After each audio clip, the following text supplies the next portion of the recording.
नमस्कार, पैसा बोलता है में आपका स्वागत है। मैं आनंद श्रीनिवासन। आज निफ्टी 50 126 पॉइंट ऊपर है। पिछले 2 दिनों से मायूस है, गिरती रही। आज भी गिर सकती है क्योंकि अभी 12 बजे है। शाम ही गिरती है, आखिरी 1 घंटे में गिरती है। निफ्टी बैंक अभी 308 पॉइंट ऊपर है। गोल्ड 22 कैरेट का 6,680 रुपया में है। आज 35 रुपया ऊपर है। जो न्यूज़ है जो है कि ग्राहक फिर सोने के दुकान में आ चुके हैं। ये क्यों हो रहा है कि 4.5% रेट कम हुई है गोल्ड पिछले 3 महीनों से। 74,222 रुपया से हाईएस्ट गोल्ड प्राइस सबसे ज़्यादा 74,222 रुपया 10 ग्राम में था। उधर से लगभग 5% नीचे आया है। मुंबई के जवारी बाज़ार में बहुत एक्टिविटी हो रही है। ये एशिया के सबसे बड़े गोल्ड मार्केट है। जॉय आलुकास, सेनेको गोल्ड डायमंड्स ये सब बोल रहे हैं पिछले 2 महीने में उनकी फुटफॉल्स ज़्यादा हो चुके हैं। हमारे लिए ये तो खुशखबरी है। हम तो सोना कंसिडर करते रहते हैं, तो सोना बराबर है हमारे पास। दूसरी चीज़, हम गोल्ड रिटेलर्स में तनिष्क की पेरेंट कंपनी टाइटन, कल्याण ज्वेलर्स और तंगमईल ज्वेलरी में लॉन्ग है, तो ये पोजीशन बरकरार है। अगर गोल्ड का दाम ऊपर जाता है तो इस सेल्स थोड़ा कम होगा, लेकिन जो गोल्ड के अगेंस्ट लोन देते हैं मनप्पुरम और मुथूट, उसमें भी हमारा पोजीशन है। सो इसको हम बोलते हैं अंग्रेज़ी में heads win tells you lose position. ये हमारा बहुत अच्छा पोजीशन है। यूएस स्टॉक मार्केट का ये रिपोर्ट है कि डाउ जोन्स नीचे आई थी, लेकिन S&P 500 और नैस्डैक 100 ने फ्रेश हाइस की। ये क्यों हुआ?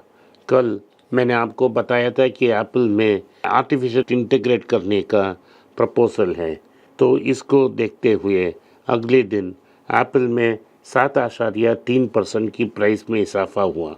हम बहुत खुशी हुआ क्योंकि हमने बर्कशायर हैथवे कंसिडर किया है क्लास बी शेयर्स, 1 साल से कर रहे हैं और एप्पल में एक बड़ा शेयर होल्डर है और ये भी ऊपर जा रहा है, तो ये तो बड़ी खुशी की बात है।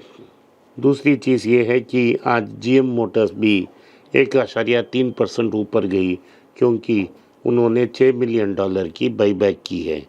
आज फेड की मीटिंग चल रही है अमेरिका के समय सुबह। आज रात भारत में अमेरिकन CPI फिगर्स आएंगे, उसके बाद फेड की अनाउंसमेंट आएगी। लेकिन ये हम बरकरार रहेंगे पोजीशन। रेट कट अभी नहीं आएगा। अगर US CPI फिगर्स कम आएगी तो सितंबर में हम रेट कट एक्सपेक्ट कर सकते हैं। इसके बजाय कुछ नहीं हो सकता। अगर रेट्स वैसे ही रहेंगे तो US ट्रेजरी का पोजीशंस बहुत मजबूत होगा और पैसा US ट्रेजरी में फ्लो हो सकता है। अगर रेट कट की संभावनाएं बढ़ती है तो US यील्ड नीचे आ सकती है और डॉलर भी नीचे आ सकती है, गोल्ड ऊपर जा सकती है। स्टॉक मार्केट के लिए अच्छा न्यूज़ है। भारत एक ऐसा मार्केट है जहां सबसे ज़्यादा आईफोन का एक्सपोर्ट होती है इधर से। अप्रैल और मई महीने में $2 बिलियन का एक्सपोर्ट्स हुआ है। भारत में $2.6 बिलियन का मैन्युफैक्चरिंग होती है। मतलब क्या है कि टाटा लोग एक्सपोर्ट करते हैं, बहुत खूब पैसा कमाते हैं, लेकिन भारत के लोगों के लिए आईफोन दुनिया में सबसे एक्सपेंसिव प्लेस है।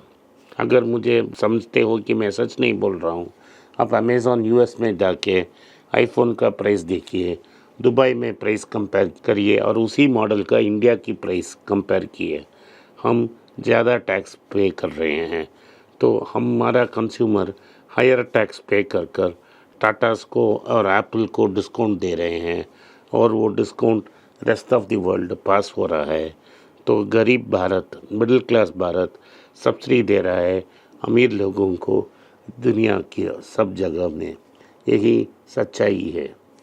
तो आईफोन की एक्सपोर्ट्स बहुत अच्छा खबर है, लेकिन भारतीय कंज्यूमर के लिए ये अच्छा खबर नहीं है। अगली बायजूस की हेज फंड एलाई जो मिस्टर मॉर्टन हैं उनके ऊपर कोर्ट ने एक अरेस्ट वारंट जारी की है। लगभग $533 मिलियन बैजू ने अकाउंट से डाइवर्ट करके इस हेज फंड को दिया है। अभी तक कोई किसी को पता नहीं ये $533 मिलियन किधर है। तो जज ने एक ऑर्डर पास किया है कि मिस्टर मॉर्टन, आपकी कैम शाफ्ट फंड में बैजूस ने ये पैसा लगाया, अगर आप पैसा को लोकेट कर कर वापस इस कोर्ट में जमा करेंगे तो आपको अरेस्ट नहीं करेंगे, नहीं तो आपके अरेस्ट वारंट हम जारी करेंगे। अभी मॉर्टन खुशी से दुबई में बैठे हैं, अरेस्ट वारंट के बारे में उनका कोई प्रेशर नहीं है। लेकिन मज़े की बात है कि अमेरिका में ये लोग एक्शन लेना शुरू कर दिया है, ये इन्वेस्टर फ्रॉड के रूप में। अभी ब्लैकस्टोन ने इस कंपनी का वैल्यूएशन को $22 बिलियन से $0 बिलियन कर चुकी है।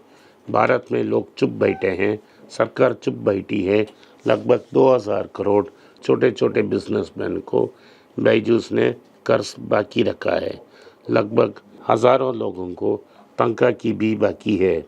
अभी तक कोई न्यूज़ नहीं है क्या हो रहा है, क्या एक्शन ले रहे हैं।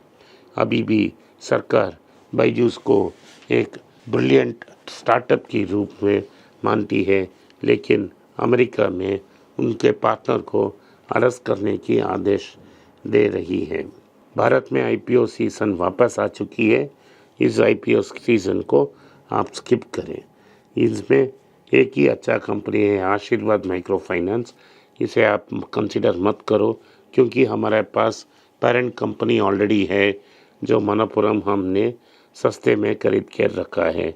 एक बड़ा कंपनी जो आईपीओ में जा रहा है ओला स्कूटर्स है। मैंने आपको पहले ये बता दिया है कि मार्केट का डोमिनेशन कुछ समय के बाद बजाज, टीवीएस और हीरो मोटर्स करेगा। हीरो मोटर्स कोशिश कर रहा है कि वो ये टेस्ट को स्वॉलो कर लें। अभी तक उनके पास 42% की स्टॉक पड़ी है। टीवीएस खुद की स्कूटर बना रही है, मार्केट लीडर है। और तीसरी पोजीशन बजाज है जिन्होंने सब 1 लाख का एक चेतक अनाउंस किया है। ओला क्या कर रही है, स्कूटर मैन्युफैक्चर कर कर अपने एक दूसरे कंपनी को बेच रही है। ये दाई पैकेट से बाई पैकेट ट्रांसफ़र करने का आइडिया है। इस कंपनी को आप अवॉइड करें, ये कंपनी कभी प्रॉफिट नहीं बनेगी। टाटा मोटर्स ने अनाउंसमेंट किया है कि वो 18,000 करोड़ इन्वेस्टमेंट करेंगे FY30 तक अपने इलेक्ट्रिक व्हीकल यूनिट में। वो लाभ पिछले साल 90,900 के आसपास गाड़ियाँ बेची हैं। सिर्फ 1,09,100 व्हीकल्स कम है 1 लाख टारगेट की। इस साल वो 1 लाख क्रॉस कर लेंगे। और इस टाटा इलेक्ट्रिक व्हीकल मार्केट का मार्केट शेयर लगभग 71% है। उन्होंने अनेक कंपनियों से टाई अप की है जो प्राइवेट चार्जिंग स्टेशंस चल रहे हैं। उन्होंने ये अनाउंसमेंट की है कि वो लगभग 1 लाख चार्जिंग स्टेशंस के साथ पार्टनरशिप करेंगे 2030 तक। अभी उनकी जो कार यूज़र्स हैं उनमें से सिर्फ 15% रूफटॉप सोलर की वजह चार्ज कर रहे हैं।